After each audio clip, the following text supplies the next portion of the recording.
Hello les Nakama, bienvenue sur la chaîne de Good Tech. Aujourd'hui, une petite vidéo sympa entre nous, tranquille.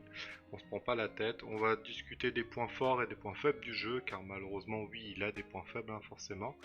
Et je voulais voir avec vous si vous aviez la même vision que moi, ou alors, si vous avez une autre vision, n'hésitez pas à mettre un commentaire. Donc déjà, le gros point fort du jeu, forcément quand on joue à un jeu One Piece, c'est qu'on aime One Piece. Donc le premier point fort du jeu, c'est qu'il est sur l'univers de One Piece, logique, mais surtout on peut suivre l'histoire en fait du manga. Et un point que j'aime beaucoup aussi, c'est que par exemple sur les chapitres là, vous voyez les jaquettes un petit peu, et ben c'est les vrais. Si vous prenez le chapitre 28, c'est vraiment cette jaquette là. Si vous prenez le chapitre 1 par exemple, et ben, vous allez avoir exactement la même. Et ça, je trouve vraiment ça stylé. Après, qu'est-ce qu'il y a aussi de cool dans le jeu?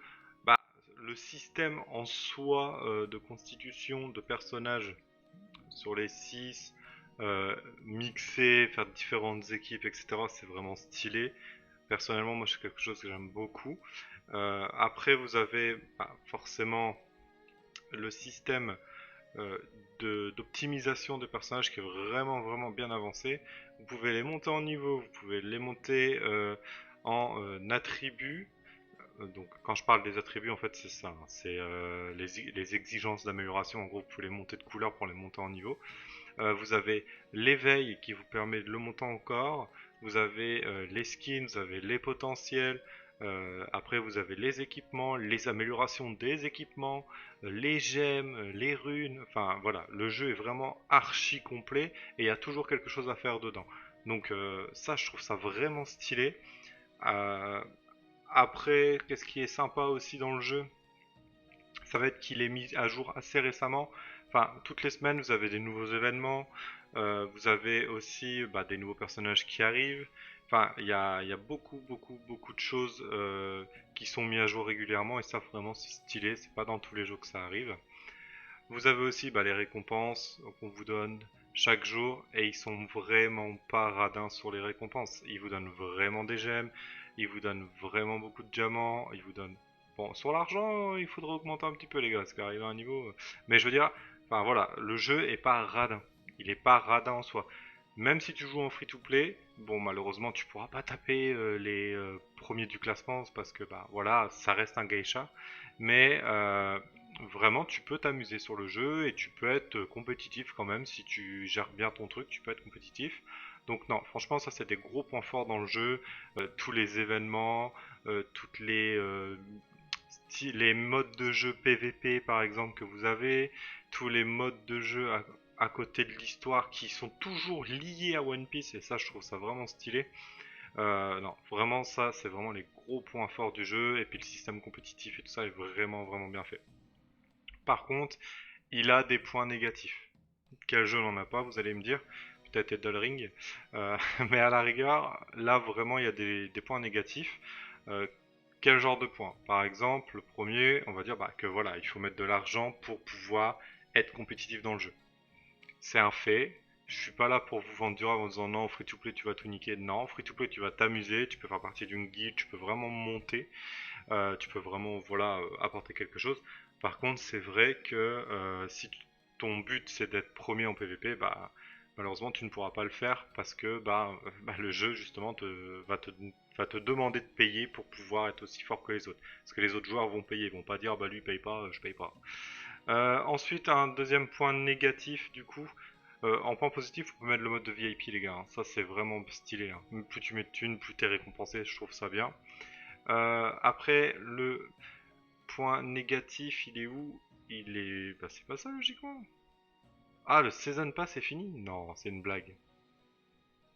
Le Season Pass est fini les gars. Je ne le savais même pas. Ça veut dire que j'ai pas optimisé mon Season Pass à fond. Aïe aïe aïe. Bon, première erreur de ma part. Bon, enfin bref. Le Season Pass, on va en parler. Si vous voulez le Season Pass, vous avez, je crois, 120 niveaux dedans. J'ai déjà essayé. Donc moi, je prends le Season Pass qui coûte 30 euros à chaque fois qu'il sort. Et quand vous le payez à 30 euros et que vous le faites en faisant tous les jours des connexions, tous les jours les défis, etc., vous arrivez niveau 78-80 en moyenne dans le Season Pass, tout dépend des missions qui vous incluent dedans, mais vous n'arriverez jamais, un grand jamais, à finir le Season Pass sans mettre d'argent dedans.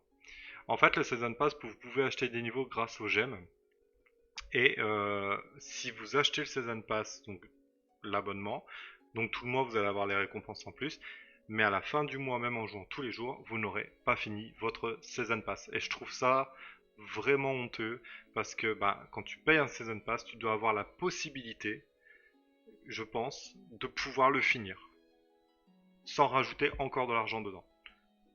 Et ça vraiment moi ça me choque. Et c'est vraiment le gros point noir pour moi sur le jeu, c'est que le Season Pass n'est pas finissable si tu ne rajoutes pas des diamants dedans.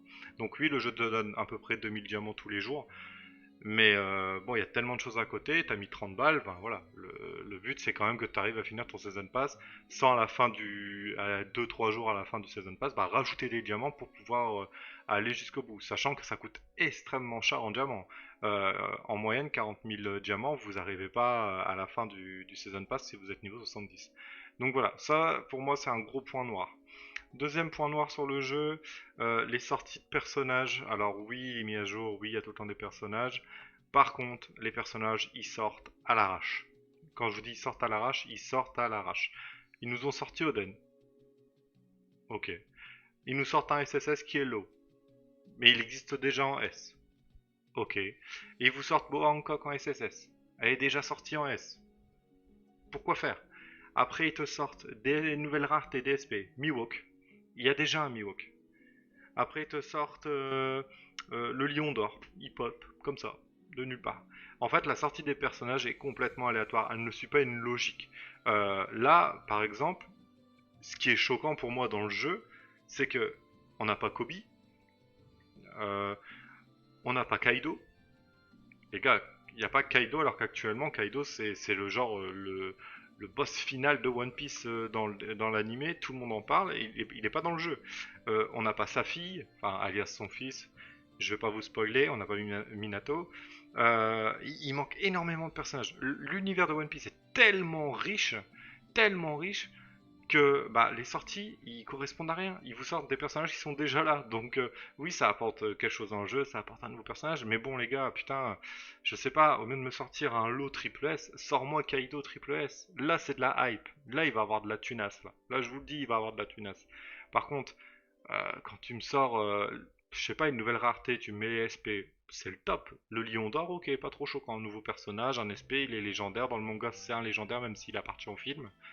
Mais derrière, tu sors un deuxième SP, tu me remets un Miwok, il y a déjà Miwok en WS.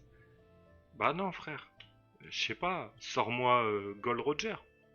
Enfin, il n'y a pas de logique en fait. Il n'y a vraiment pas de logique. Et du coup, des fois, c'est un peu frustrant.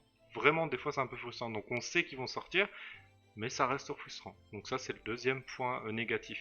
Et le dernier point négatif pour moi du jeu, et c'est un gros point, c'est qu'il y a des personnages qui ne servent à rien dans le jeu. Pourquoi? On va prendre l'exemple de mon personnage préféré qui est Kataguri, comme juste de l'énergie pour rien.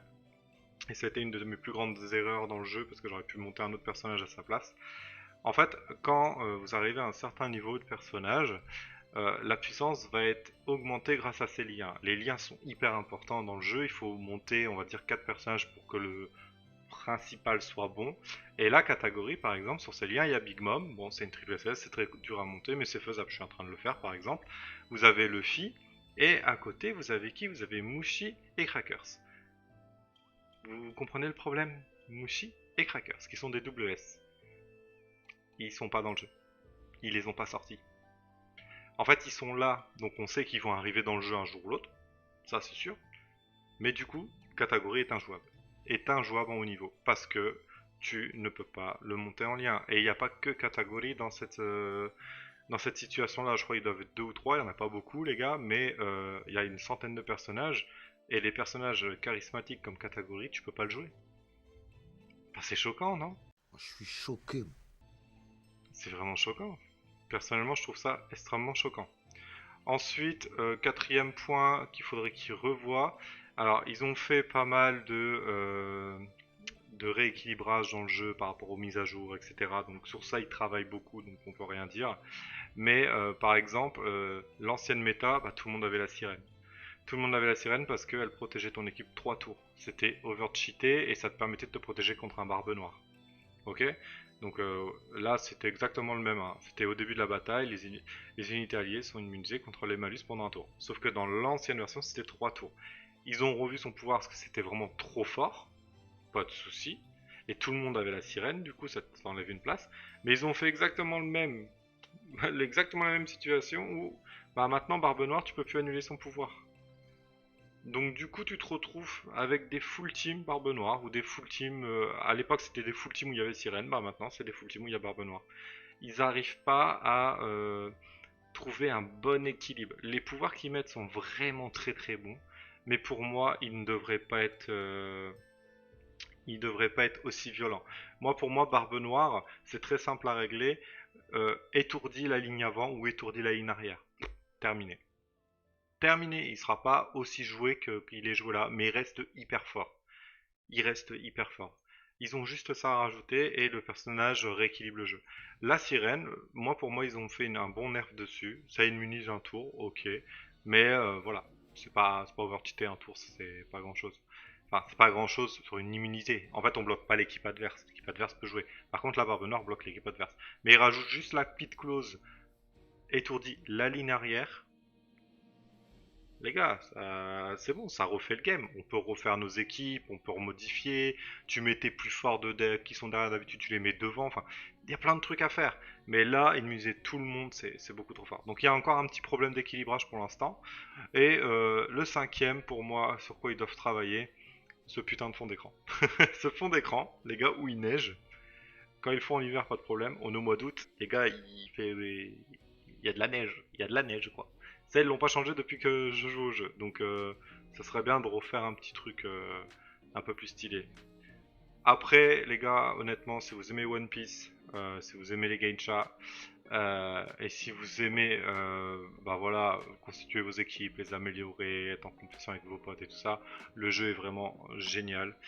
Il vous apporte de la frustration, mais aussi beaucoup de plaisir de jeu. Surtout quand vous jouez avec des potes, avec une team, etc. Ça reste l'univers de One Piece. C'est fun, c'est génial, donc n'hésitez pas. Voilà. J'espère que cette vidéo vous aura un petit peu ouvert l'esprit ou non sur le jeu. Si tu es d'accord avec moi, un petit commentaire, un petit like, etc. Si t'es pas d'accord avec moi, eh ben pareil, tu mets un petit commentaire et puis tu peux t'abonner pour me suivre, pour me dire pourquoi t'es pas d'accord avec moi tout le temps. Et ça sera top. En tout cas, merci beaucoup. Je vous souhaite une bonne journée. Bye les potes.